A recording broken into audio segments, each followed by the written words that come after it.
Hello बच्चों, welcome back to विद्यार्थी classes. तो जैसा कि आप सभी को पता है कि हम क्लास 9th की मैथमेटिक्स को स्टडी कर रहे हैं, जिसके अंदर हम चैप्टर 1 नंबर सिस्टम को पढ़ रहे हैं। और नंबर सिस्टम में हमने नंबर सिस्टम्स के कुछ बेसिक्स देखे थे और 1.1 एक्सरसाइज को सॉल्व कर लिया था, जिसमें बहुत सारे बच्चों ने उसको लाइक भी किया। और मैं उम्मीद करता हूँ कि आपको जो मैं लेक्चर दे रहा हूँ समझ में आ रहा होगा और आपके लिए हेल्पफुल होगा। तो चलिए इस लेक्चर सीरीज को आगे बढ़ाते हुए आज हम एक्सरसाइज 1.2 को सॉल्व करने की कोशिश करेंगे। 1.2 के सारे क्वेश्चंस को सॉल्व करेंगे, जो उसमें कॉन्सेप्ट होंगे उनको देखेंगे। ठीक है, तो चलिए देरी नहीं करते हैं और कुछ 1.2 को स्टार्ट कर देते हैं। तो बच्चों 1.2 एक्सरसाइज ये हमारे सामने है। अब 1.2 में हम देख रहे हैं कि जो पहला क्वेश्चन है वो बोल रहा है state whether the following statements are true और फॉल्स। मतलब अपने को ट्रू या फॉल्स बताना है and also justify your answer, और अपने आंसर को भी जस्टिफाई करना है। मतलब अगर आप ट्रू बोल रहे हैं तो ये क्यों ट्रू है, और अगर आप फॉल्स बोल रहे हैं तो फॉल्स क्यों है, इसको अपने को बताना है। तो चलिए फर्स्ट क्वेश्चन को देख लेते हैं। पहला क्वेश्चन बोल रहा है every irrational number is a real number. जितने भी इरेशनल नंबर होते हैं वो क्या है, रियल नंबर। तो ये पहला जो हमारा हो जाएगा, ये हमारा फर्स्ट वाला जो हो जाएगा वो हो जाएगा ट्रू। सारे के सारे इरेशनल नंबर रियल नंबर होते हैं। क्यों ट्रू है, क्योंकि बेटा रियल नंबर की परिभाषा ही होती है, रियल नंबर बराबर होता है हमारा, रियल नंबर क्या होता है कि all rational and irrational number, सारे के सारे रेशनल नंबर और सारे के सारे इरेशनल नंबर, सारे के सारे रेशनल प्लस इरेशनल नंबर को अगर हम एक साथ लिख देते हैं वो क्या कहलाता है, रियल नंबर। ठीक है, मतलब the collection of rational and the irrational number is known as real number. तो पहले वाले स्टेटमेंट में आप कैसे लिखेंगे, this statement is true because all the rational and irrational numbers are real numbers. ठीक है, तो पहला हमारा स्टेटमेंट क्या हो जाएगा, ट्रू हो जाएगा। और जो मैंने बोला उसको आप नोट डाउन कर सकते हैं। चलिए इसको इरेज कर देते हैं और सेकंड क्वेश्चन को देखते हैं। सेकंड क्वेश्चन क्या कह रहा है। ठीक है बेटा, एक सेकंड। चलिए, तो सेकंड क्वेश्चन क्या बोल रहा है, every point on the number line is of the form root m where m is a रेचुरल नंबर। नंबर लाइन में जो भी पॉइंट होगा वो रूट एम के फॉर्म में होगा।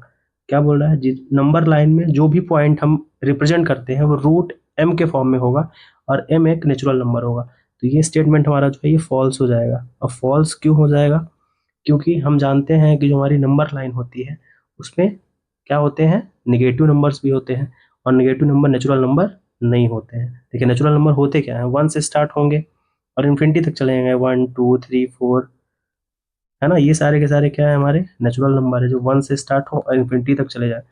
अब लेकिन नंबर लाइन जो हमारी होती है, नंबर लाइन में तो निगेटिव नंबर्स भी होते हैं, है ना, और पॉजिटिव नंबर भी होते हैं, इसलिए ये स्टेटमेंट हमारा क्या हो जाएगा, फॉल्स हो जाएगा। तो इसको हम कैसे लिख सकते हैं, this statement is false because negative numbers are also on the number line, but लेकिन रूट एम यहाँ पे क्या दिया है, but root M is a natural number which is only positive. Natural number positive होता है, तो इसमें हम ये लिख सकते हैं। ठीक है, आप इसको नोट डाउन कर लीजिए। फिर थर्ड क्वेश्चन को देखते हैं हम, थर्ड क्वेश्चन क्या कह रहा है।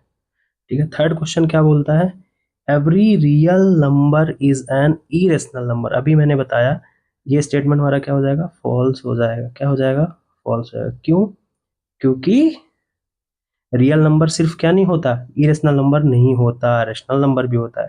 तो लिखेंगे this statement is false because real numbers are the collection of rational number and irrational number, ये दोनों का कलेक्शन होता है। ठीक है, तो ये स्टेटमेंट हमारा क्या हो जाएगा, फॉल्स हो जाएगा। चलिए इसको इरेज करके नेक्स्ट क्वेश्चन को स्टडी करते हैं।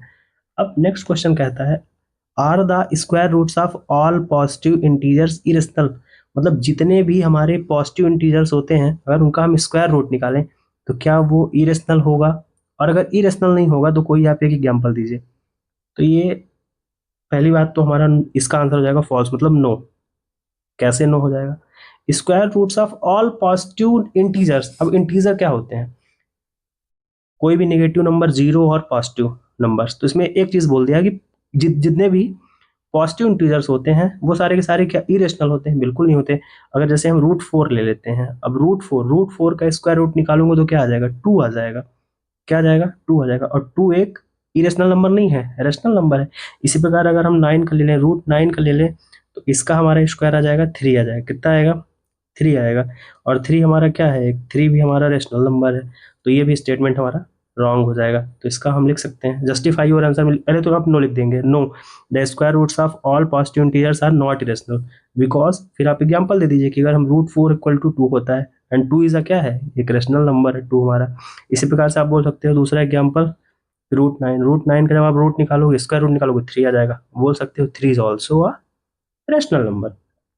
ठीक है, तो ये हमने क्वेश्चंस को सॉल्व कर लिया है। चलिए नेक्स्ट क्वेश्चन की ओर बढ़ते हैं। नेक्स्ट क्वेश्चन क्या कह रहा है बेटा कि नेक्स्ट क्वेश्चन हमारा कहता है so how √5 can be represented on the number line. √5 को आप नंबर लाइन में कैसे रिप्रेजेंट करोगे। ठीक है, तो इसको इसके लिए हमको पेन पेपर की आवश्यकता पड़ेगी, तो चलिए पेन पेपर कॉपी में आ जाते हैं और इस क्वेश्चन को सॉल्व करके आपको बताते हैं कैसे इस क्वेश्चन को सॉल्व करना है। ठीक है बेटा, तो देखिए थर्ड क्वेश्चन जो है, represent √5 on the number line. √5 को अपने को क्या करना है, नंबर लाइन में रिप्रेजेंट करता है। अगर कोई नॉर्मल सा नंबर होता है 1 2 3 4, तो उसको हम आसानी से एक नंबर लाइन ड्रॉ करते हैं और ड्रा कर लेते हैं, लेकिन ये रूट में वैल्यू है, तो इसको कैसे रिप्रेजेंट करेंगे, चलिए इसको देख लेते हैं। सबसे पहले वही अपने को एक नंबर लाइन ड्रॉ करनी है, आप स्केल की हेल्प से करिएगा, मैं ऐसे ही कर दे रहा हूँ। एक अपन यहाँ पे क्या करेंगे, नंबर लाइन ड्रॉ कर लेंगे। ठीक है, नंबर लाइन ड्रॉ की, बीच में यहाँ पे 0 आ जाएगा, इधर हमारे 1 2 3 4 5 ऐसे नंबर लेंगे, इधर हमारे निगेटिव नंबर होते हैं -1 -2 -3 -4 इन्फिनिटी तक। ठीक है, तो देखिए बेटा सबसे पहले ये तो नंबर लाइन बना दिया, इसी में अपने को रिप्रेजेंट करना है। तो √5 से अब आप एक चीज यहाँ पे देखिए कि √5 को हम क्या लिख सकते हैं। तो √5 आप छोड़िए, पहले आप बताइए 5 को क्या लिख सकते हो। 5 को क्या मैं लिख सकता हूँ, 4 + 1 लिख सकता हूँ। तो अगर मैं ऐसा लिखूँ, वी नो दैट, यहाँ पे लिखता हूँ मैं, we know that √5 equal to क्या हो जाएगा, √5 इक्वल टू क्या हो जाएगा अपना, रूट के अंदर मैं लिख सकता हूँ क्या, 4 + 1 लिख सकता हूँ, बिल्कुल लिख सकता हूँ ना। तो यहाँ पे फिर इसको क्या कर सकता हूँ, देखिए 2 का स्क्वायर और 1 का स्क्वायर भी लिख सकता हूँ, क्योंकि 1 का स्क्वायर 1 ही होगा, 2 का स्क्वायर 4 होगा। अब देखिए √5 की वैल्यू हमारे पास क्या आ गई, 2 का स्क्वायर और 1 का स्क्वायर। अगर हम पाइथागोरस थ्योरम में देखें, तो पाइथागोरस थ्योरम हमारी क्या कहती है, ये परपेंडिकुलर हो गया और एक बेस हो गया बराबर हाइपोटेनस हो गया। तो यहाँ पे हम 2 को ले लेते हैं, यहाँ से यहाँ तक डिस्टेंस 2 यूनिट है, तो इसको हम ले लेते हैं 2 यूनिट को, यहाँ पे कोई एक पॉइंट ले लीजिए, आप ले लीजिए ए पॉइंट ले लीजिए। ठीक, और इसको थोड़ा सा डार्क कर देते हैं। ठीक, ये अब यहाँ पे एक हम परपेंडिकुलर ड्रॉ करते हैं, क्या करते हैं, परपेंडिकुलर मतलब सीधी रेखा ड्रॉ करते हैं, और एक यहाँ पे सिंगल 1 सेंटीमीटर की यहाँ पे एक लाइन ड्रॉ कर देते हैं। ठीक, इसके ऊपर देखिए ये 1 सेंटीमीटर की हमारी एक लाइन ड्रॉ हो गई, और इसको मैं ले लेता हूँ पॉइंट बी ले लेता हूँ। ठीक, अब बताइए अगर यहाँ से यहाँ तक की 2 लेंथ हो गई और ये यूनिट लेंथ हो गई 1 हो गई, तो जो ये वाली लेंथ होगी यहाँ से लेकर के ओ से बी तक की लेंथ होगी, ये √5 होगी कि नहीं होगी, बिल्कुल होगी पाइथागोरस थ्योरम से। तो ये अपने को √5, यहाँ से यहाँ तक की लेंथ 2 हो गई, ये यूनिट लेंथ 1 हो गई, और ये वाली लेंथ क्या होगी हमारी √5। अब इसको हम क्या करेंगे, देखिए राउंडर ले लेंगे, एक सेकंड राउंडर ले लेता हूँ।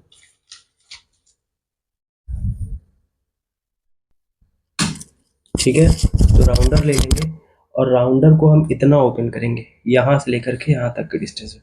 देखिए राउंडर को कुछ ऐसा ओपन करेंगे कि ये वाली डिस्टेंस को हम मेजर कर लेंगे।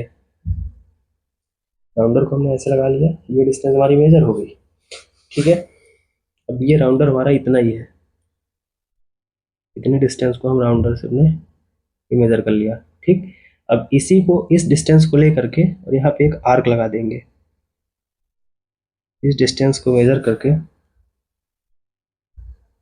यहाँ पे एक आर्क लगा दिया हमने इस लाइन पे, ये जो आर्क लग गया, ठीक है ये आर्क लग गया। अब इस आर्क को हम क्या कर देंगे, ज्वाइन कर देंगे, इससे क्या कर देंगे, इसको ज्वाइन कर देंगे, और जो ज्वाइन कर दिया तो हमको पॉइंट मिल गया सी। अब यहाँ से और सी तक की जो ये अपने को डिस्टेंस मिली यहाँ तक सी तक, ठीक है ये पूरी डिस्टेंस जो हमारी √5।